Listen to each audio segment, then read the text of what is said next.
एक उत्सव की तरह आज का एक कार्यक्रम का आयोजन हो पाया। केंद्रीय विद्यालय संगठन देश की एक जानी मानी संस्था है।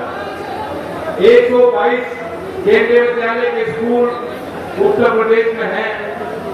एक शामी को आपको मिल रहा है कानपुर में, ये बहुत बड़ी उपलब्धि है। पर्दे के पीछे मैं आपको बता सकता हूँ, उनकी भारत सरकार कैबिनेट में इसका अनुमोदन जाता है, तो भारत सरकार के लिए बहुत बड़ा अहम फैसला है। और पर्दे के पीछे बहुत लोग प्रयासरत रहते हैं, हर कोई चाहता है कि मेरे क्षेत्र में ऐसी संस्था बन जाए। तो आप सब बधाई के पात्र हैं। शिक्षक में आपने रुचि दिखाई, ये अपनी पीढ़ी के लिए बेहद जरूरी है। हम इस स्कूल के माध्यम से एक क्षेत्र के नौजवानों को एक सकारात्मक संदेश उनके जीवन के लिए देना चाहते हैं। रामलाल जी दिनकर जी ने कहा था कि दो में से तुम्हें चाहिए कलम या तलवार। मन की ऊंचे भाव की तल में शक्ति विजय, या तो कलम ले लो या तलवार ले लो। लेकिन आज के आधुनिक युग में तलवार की जरूरत नहीं पड़ रही है। अब नॉलेज इकोनॉमी है, ज्ञान का संचार, नए आइडिया, नवाचार, नए काम जो पहले संभव नहीं थे, आज वो गांव के हमारे बच्चियां, हमारे बच्चों के लिए वो संभव हो चुकी है चीजें। तो इस नए प्रतिस्पर्धा में, नए सामाजिक व्यवस्था में हम हर नौजवान को वो आत्मविश्वास देना चाहते हैं। अगर उन्होंने अपने को सोचा है और विचार उनके ठोस हैं, अच्छे हैं समाज के लिए, तो बहुत कुछ उपलब्धियां वो अपने लिए कमा सकते हैं।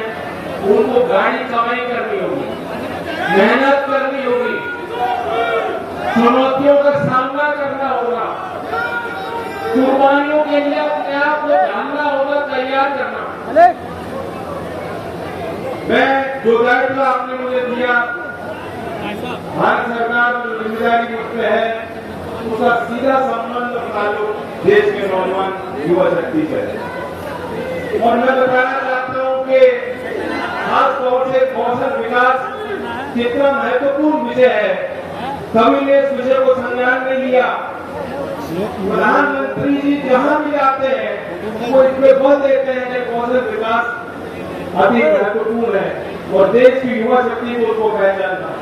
जो देश के एम्प्लॉयमेंट देने वाले लोग हैं, आज तो ऐसे उद्यमियों को मैंने निमंत्रण यहाँ दिया। बहुत छोटी सी सरल सी बात है, ये उस दुनिया से आते हैं जो आपके लिए काम करना चाहते हैं। गांव की पृष्ठभूमि में किसान को लाभ पहुंचाने के लिए उनको बनाया है, लेकिन वो बात उन तक आप तक पहुंचेगी कैसे? तो मुझे अच्छा लगा, एक हमारे आंध्र प्रदेश के साथी आए, उन्होंने इंग्लिश में बोला, कोई बात नहीं, काम की है, सब इंग्लिश समझते हैं। दूसरे ड्रोन की बात कर रहे थे कि हम मैपिंग, डिजिटल मैपिंग कर लेंगे। ये सारे वो टूल्स हैं, ये वो काम है जो किसान को भी यूज करने पड़ेंगे।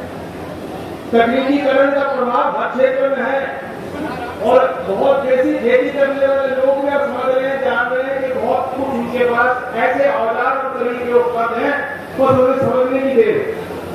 तो इसलिए हमारी पॉलिटिकल पार्टी है, गांव से आपसे सीधा आपको लाभ मिले, इस प्रयास पे दो उद्यमों को मैंने यहाँ बुलाया। मैं साफ कर देना चाहता हूँ, उनका कोई राजनीतिक ताल्लुक हमसे नहीं है। हमने एक मंच बनाया है किसानों के बीच, किसानों की बड़ी ताकत, बड़ी संख्या यहाँ आई है और इतनी इच्छा थी कि वो लोग आकर